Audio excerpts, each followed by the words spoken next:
Dodge City. There ain't no better place for true hospitality. Weekday afternoons starting at 1 on BTV. Fly direct to Washington, D.C. from Augusta Regional Airport. The Live 5 for 6 Skyview Network, sponsored by Terry Lambert Hyundai.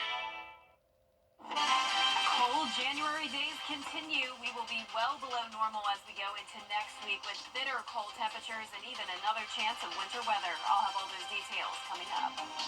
Right now on News Channel 6 at 4, counting the homeless, helping counties provide services for those out in the cold. Plus, reorganizing the school board, the new leader serving the Richmond County school system. And too many signs blocking too many roadways out there. One Augusta leader wants to know who's responsible for removing them. As Your News at 4 starts now. Live from Television Park, this is WJBF News Channel 6 at 4. Good afternoon, everybody. I'm Brad Means. And I'm Jenny Montgomery. Thank you for joining us. Coverage you can count on begins with Aiken County leaders conducting the annual point-in-time survey. Our Aiken Bureau Chief, Sean Cabbage, live with more on the count and the challenges of homelessness. Sean? And Brad, the point-in-time count tracks homelessness for one night. They'll count unhoused people living in camps, shelters, and soup kitchens. It's a quick snapshot to see where help is needed the most. Volunteers will canvass neighborhoods asking folks where they slept the night of January 22nd. They'll cover downtown Aiken, including Hampton and Abbey Avenues, the Valley, and several areas on Aiken's south side. We have several abandoned buildings around here that they're living in. Some of them are living in neighborhoods where there are abandoned houses. Don't just ignore that. Do something about it, because we need them to do their part so that we can do our part with the homeless. And Brad, the point-in-time count will take place from January 23rd through the 26th, and volunteers are needed. Of course, we have that information on WJBF.com. Live in Aiken, I'm Aiken Bureau Chief Sean Cabbage, WJBF News Channel 6. Hey, Sean, thanks. And 1 week from today, the Homeless Task Force is going to do its count of the homeless population in Augusta. They need volunteers for that. You can sign up on the Salvation Army's website, and that one's going to end Saturday, January 25th. The Salvation Army is collecting cleaning products to maintain a healthy environment for those who benefit from their services. Products like laundry detergent, sanitizing sprays, wipes, dish detergent, and paper towels can be dropped off at the Salvation Army or any of their family thrift stores. Organization leaders share that this helps maintain places like the Center of Hope as healthy and clean as possible for people who go there. This drive is essentially for our Center of Hope, and at our Center of Hope we have men, women, children that are staying. That's our shelter, where they're staying overnight, they're staying and getting casework so that we can help get them into a full-time residence somewhere, a house to be in or an apartment. And in order to do that, in order to have this, what we call the Ministry of Dignity, we want to make sure that we're able to keep the place clean. We want to make sure that they're able to wash their clothing. The drive lasts through the end of this month. A list of items and drop-off locations can be found on our website, WJBF.com. And speaking of staying warm, it's time now for a first look at the weather. Mother Nature helping us out in that regard. Jenna, a little bit of a break from the ice-cold temps. Yeah, it's definitely a little bit warmer today. We're definitely still below normal when it comes to our temperatures, but we'll take any amount of warmth we can get. Now, as we take a look at our Terry Lambert Hyundai Skyview cam, we also have beautiful sunshine here in Burke County. You can see our temperature change map shows conditions around 2 to 10 degrees warmer than this time yesterday.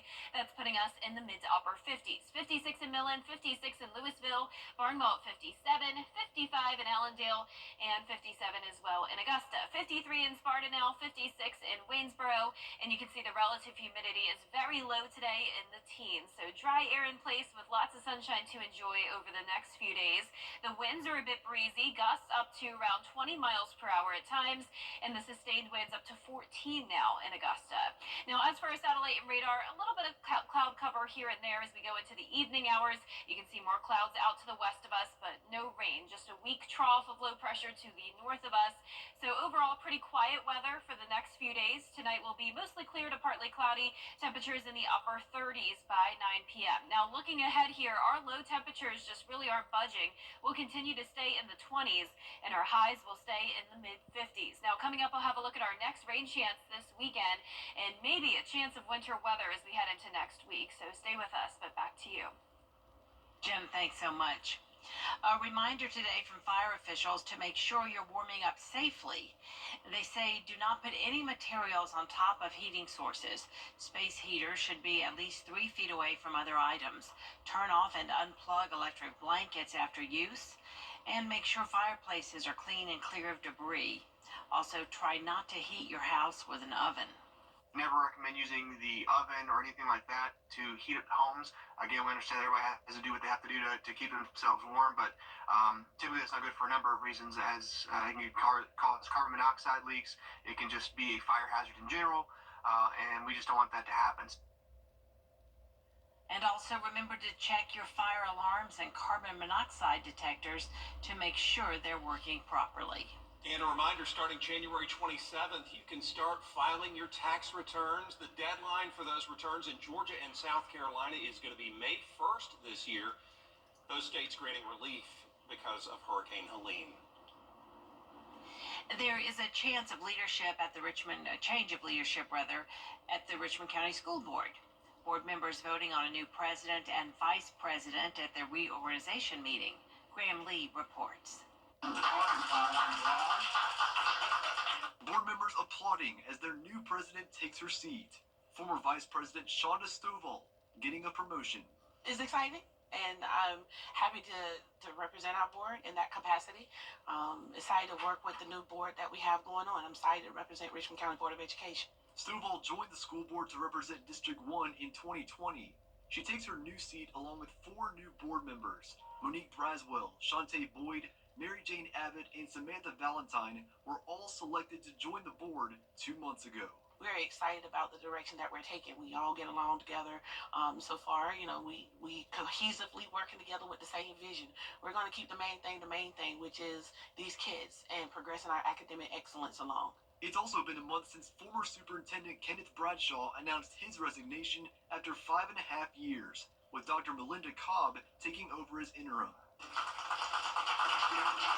District 6 board member Ed Lowry also getting a round of applause as the new vice president in a 9-1 vote. He says before jumping ahead to plans for next year, they're looking to come alongside new board members and finish this school year strong first. The second half of the school year must continue to go on. It'll be time for testing and other things. Graduation's coming up. So we're just looking forward and everyone working together, even our community, and making Richmond County school system nimble. Dr. Melinda Cobb will finish the 2024-25 school year as interim superintendent. School leaders say they plan to start the process of hiring a permanent superintendent soon. A constant problem in Augusta is growing worse: illegal signs.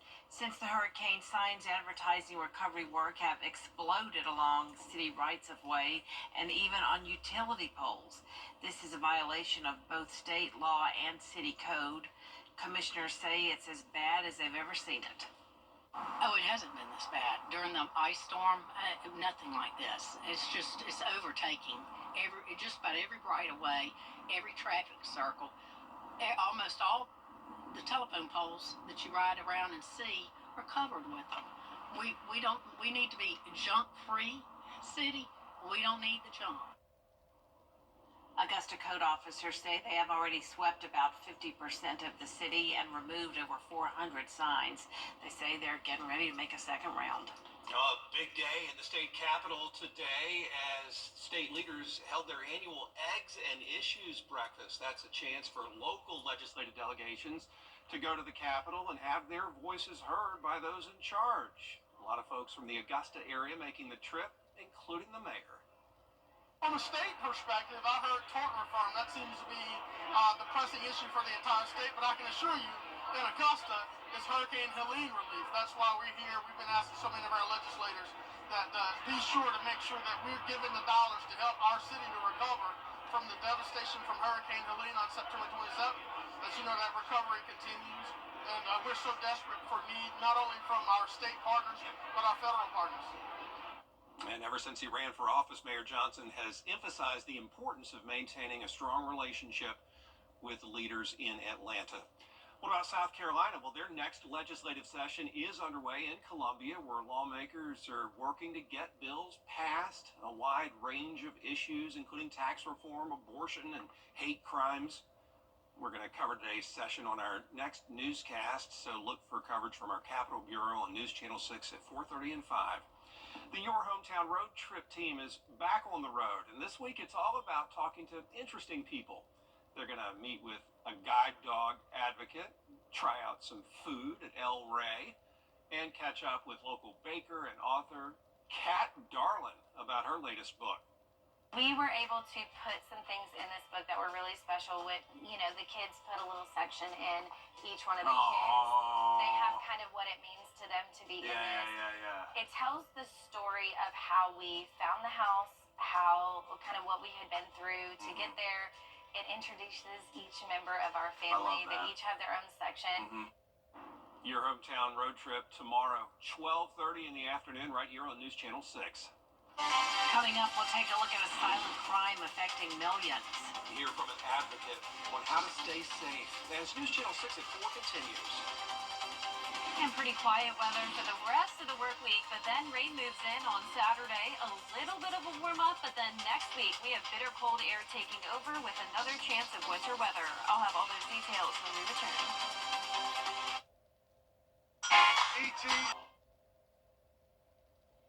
The month of January is Stalking Awareness Month, and experts are sounding the alarm about a silent crime affecting millions of victims. Crystal Whitman now with why this month should be taken seriously because of the impact it has on victims' lives. Domestic violence and leaving an abusive situation, it's very challenging. We strongly recommend that you do have a plan in place. Hope Harbor in Columbus is on the front lines, warning that stalking is a pattern of behaviors that often escalates, leaving victims in constant fear of their safety. Monica Luker of Hope Harbor says that stalking includes actions like following, spying, or even often showing up at the victim's home or place of work.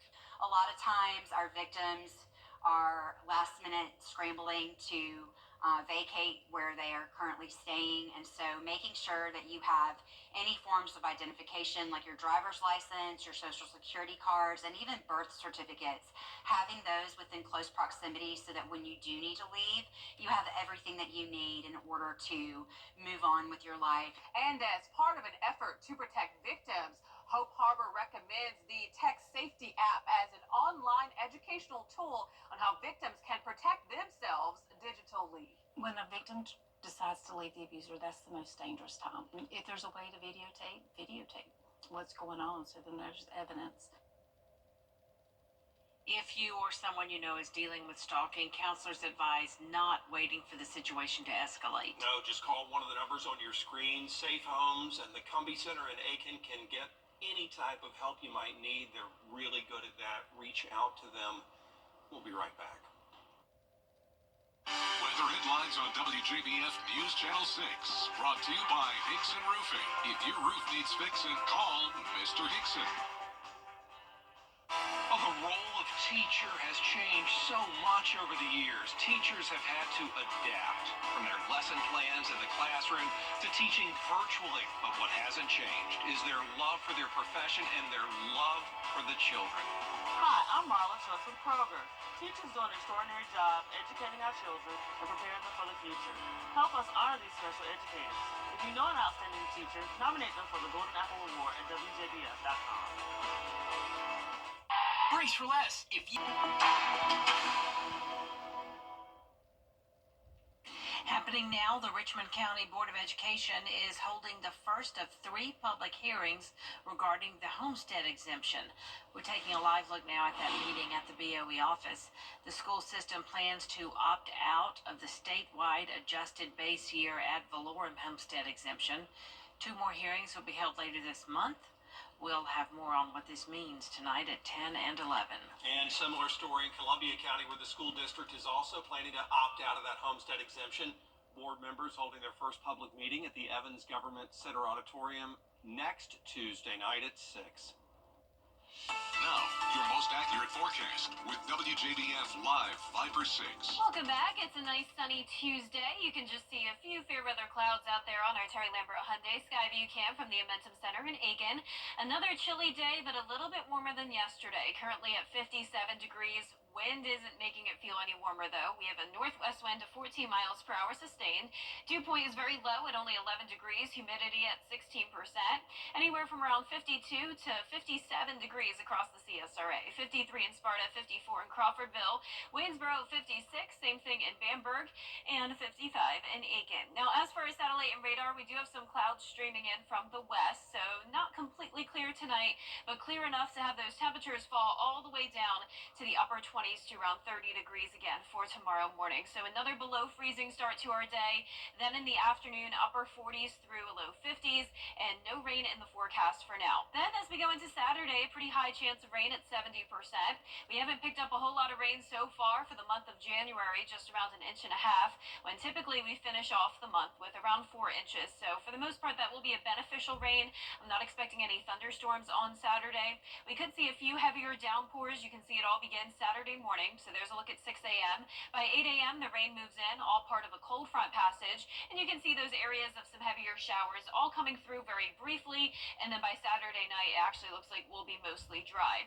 Now, a few showers could linger into our Sunday morning, but doesn't look like a complete washout, and then behind this front, that's when some very cold air takes over, and you're probably thinking it's already been cold, but yes, it is getting even colder, and we'll get into that in a moment. Our rainfall estimates are mostly under 1 inch. Some of our southern line counties could get up to 1.5 inches. Lower rain chances up in our northern counties. Keep in mind, this still could change, though, so we will keep you updated on that. And then we will have that big drop off in temperatures from 59 on Sunday, so pushing the 60-degree mark this weekend. And then highs go down into the 40s on Monday, Martin Luther King Day, and then upper 30s is where we're topping off on Tuesday. So back to as cold as it was last week when we had the winter weather.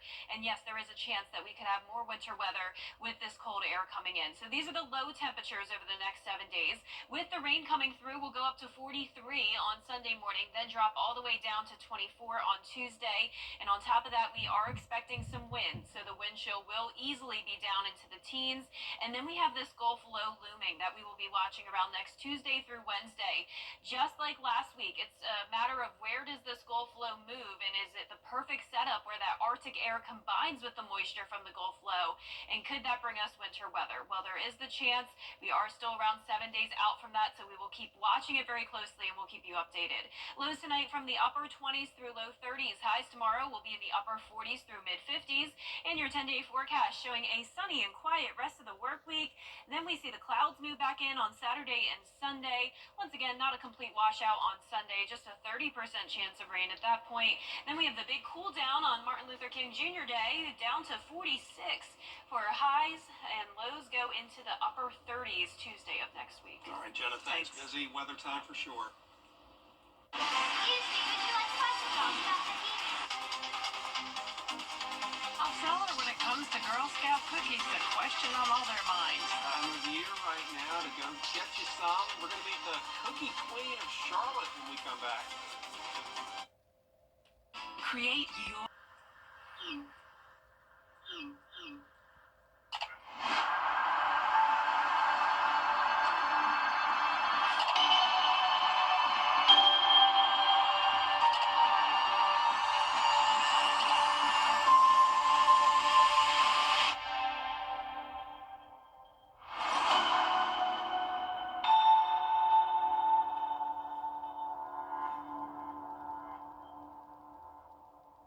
know my dad's favorite saying was attitude is everything, and I think Freddie personifies that because no matter the weather, no matter what the day is going to hold, he seems like he's fine with it, and I think there's a lesson in that for all of us.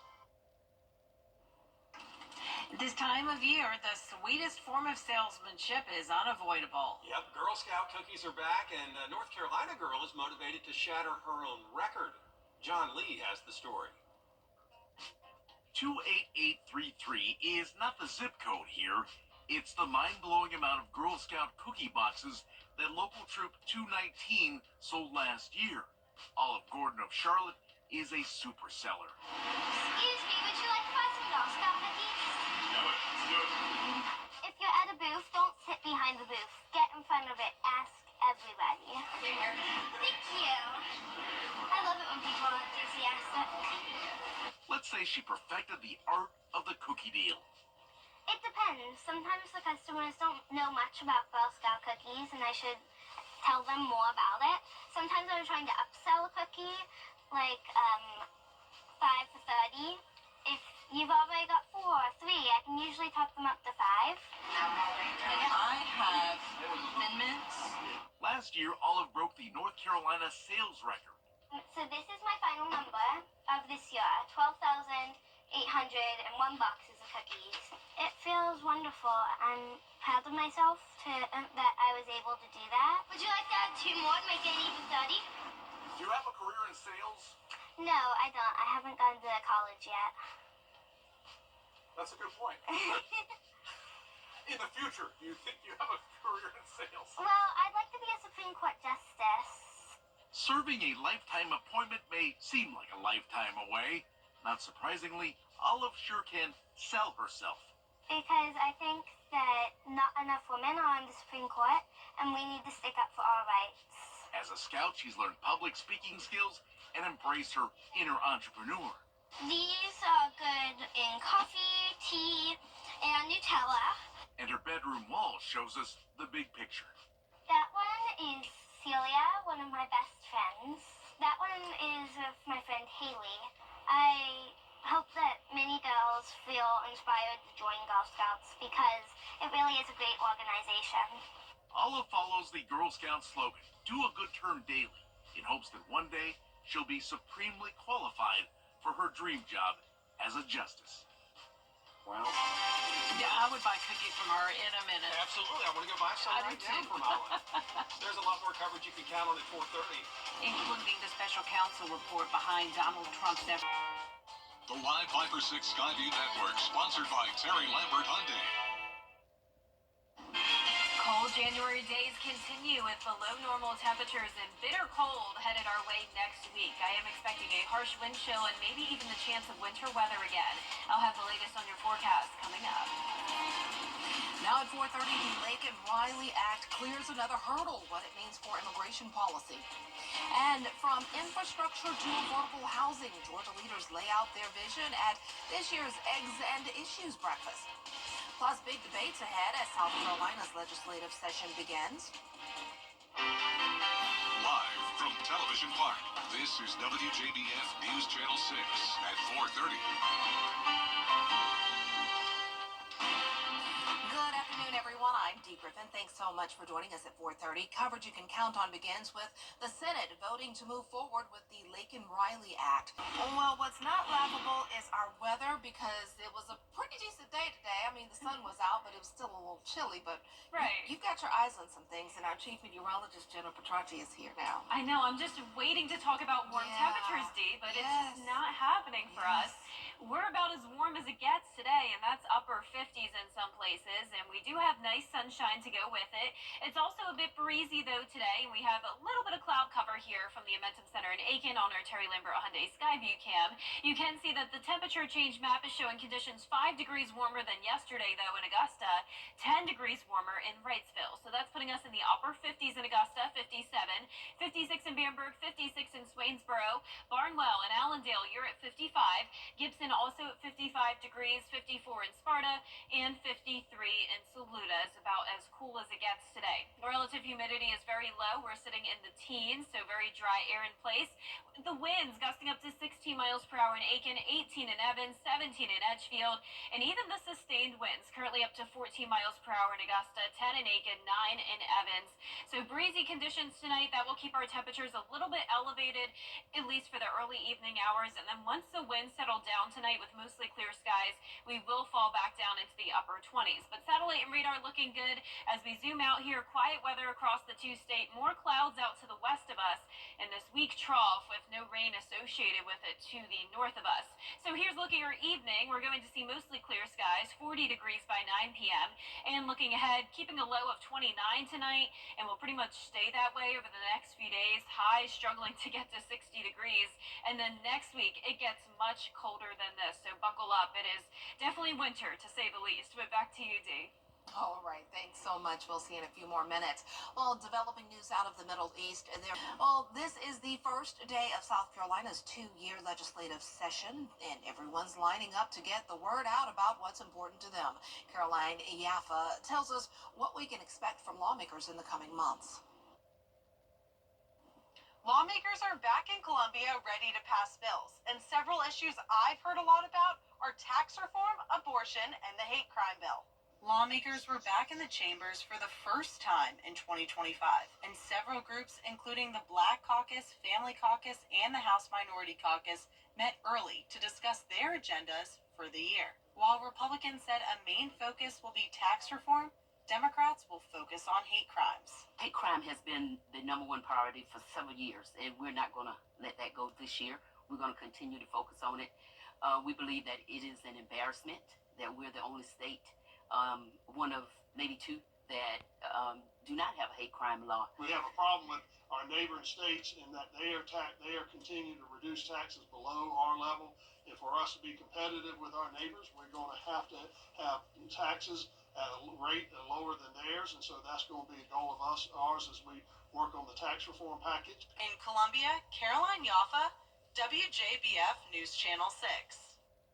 For the next few months, lawmakers will meet Tuesday through Thursday at the State House, with the session ending in May. Well, several state leaders highlighting Georgia's top legislative priorities at the Georgia Chamber of Commerce's annual Eggs and Issues breakfast in Atlanta. State leaders say Georgia needs to double down on transportation and infrastructure investments. And Governor Kemp says with a $1.5 billion investment, it will speed up 20 transportation projects across the state. Another priority is to tackle tort reform to prevent unnecessary lawsuits, which the governor says drives up insurance costs. With new jobs, Governor Kemp says it means that we're making housing more affordable. We're not only focused on developing our workforce. Through our Rural Workforce Housing Initiative, we also continue to work with our local partners and communities across the state to support their efforts in ensuring that this growing workforce can live in the same community where our industry partners are creating these good-paying jobs. Governor Kemp wants to invest $530 million in logistics and freight and $250 million to support wastewater projects. He'll outline his full budget priorities on Thursday in his annual State of the State budget address to lawmakers at the Capitol. And quiet weather continues for the rest of the work week, but then clouds take back over with some rain chances, especially on Saturday. Then next week, the bitter cold air moves in with winter mix possible once again. I'll have your full Vapor 6 forecast coming up. The CSRA is full of amazing women. Women who inspire. Women who innovate. Women who lead. That's why News Channel 6 brings you Women to Watch. On the last Wednesday of each month, News Channel 6 recognizes local businesswomen who are making a positive impact in our community. Nominate someone today at WJBF.com. Sponsored by Goodwill. If you've been injured, we take immediate action to get you the help you need. They handled everything so that I could focus on getting better. I am very happy with the settlement I received. When disaster strikes. So to learn what more can mean for you. Wellstar, more than healthcare, people care. On this week's episode of Your Hometown Road Trip, we're catching up with some old friends, making some new ones, and trying out some tasty food. You won't want to miss this episode. Your Hometown Road Trip, Wednesdays at 12:30, News Channel 6. Weather headlines on News Channel 6, brought to you by Hickson Roofing. The live Viper 6 Skyview Network, sponsored by Terry Lambert Hyundai. Now, your most accurate forecast with WJBF Live Viper 6. Welcome back. I hope you're having a great week so far. We definitely have lots of sunshine to enjoy. Here's a look at our Terry Lambert Hyundai Skyview Cam from the Augusta Marriott. Just a few fair weather clouds overall, lots of sunshine with temperatures in the upper 50s. Winds are blowing up to 14 miles per hour sustained, dew point of only 11, so definitely some dry air in place, and humidity at 16%. Low to mid 50s across the board here today. 55 at Swainsboro, 54 in Gibson, McCormick, you're at 52, 55 in Barnwell, 56 in Millen, and 54 in Bamberg. So not much going on here in the two-state. We do have more clouds out to the west of us, so becoming a little bit cloudy at times tonight, but no rain in the forecast, at least over the next few days. So another round of sunshine tomorrow, upper 20s in the morning. Nothing new here, just another cold January day for us. So no rain in the forecast for now, but then up to a 70% chance on Saturday. Total rainfall for the month so far, just around 1.5 inches, so that'll definitely add to that. And then a few showers possible on Sunday, a break on Monday, and then winter weather possibly returning on Tuesday. We'll get into that in a moment. Our featurecast Saturday at 6 a.m. showing that rain knocking on our door, all part of a cold front passage.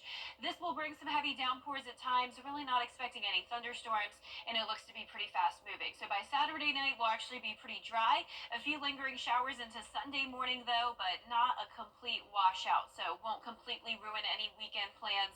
Just keep your eyes to the sky and remember to check radar frequently if you're headed outside. Now, as for the rainfall estimates, we should reach up to around 1 inch in some places, higher amounts down towards the south, lower amounts in our northern counties. And then after the rain comes through, that's when we'll see a significant cool down. So we'll be pushing 60 degrees this weekend. Check this out, 46 on Monday, 39 will be your high on Tuesday. So yes, it is going to be feeling like how it did last Friday when we struggled to even get to 40 degrees. So now the question is, are snow lovers in luck? Well, there's definitely a pretty good chance. This would likely be next Tuesday into Wednesday. We have another setup that could bring us some winter weather, and it's all up to this Gulf low that as of now looks like it could be forming, but keep in mind we are still around 7 days out, so things could definitely change, and it all depends on the track of this low combining with the cold air coming in from Canada. But what we know for sure is that it will be cold.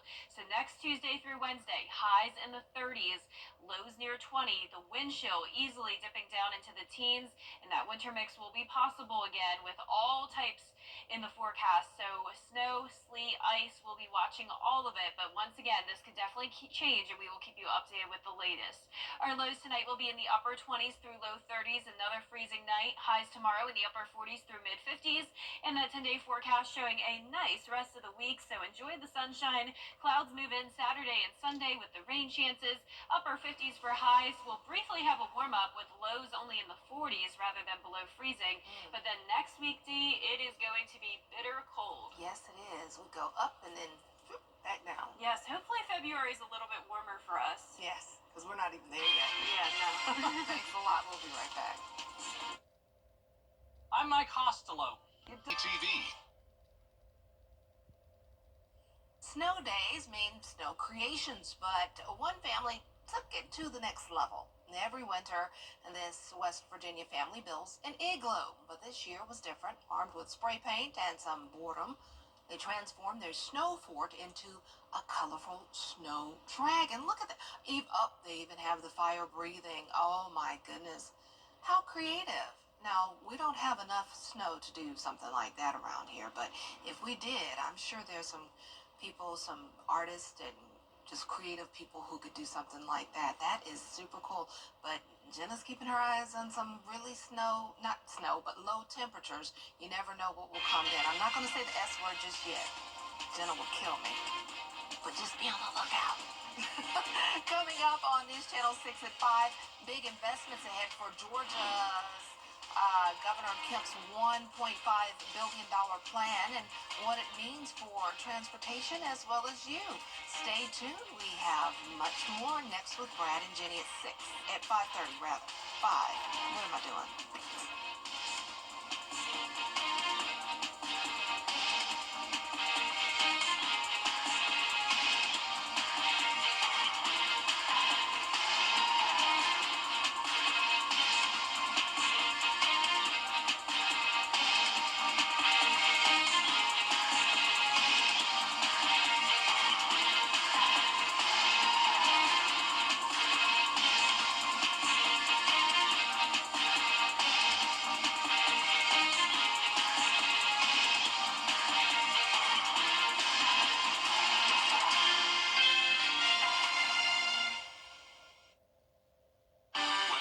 On WJBF News Channel 6, brought to you by Hickson Roofing. If your roof needs fixing, call Mr. Hickson.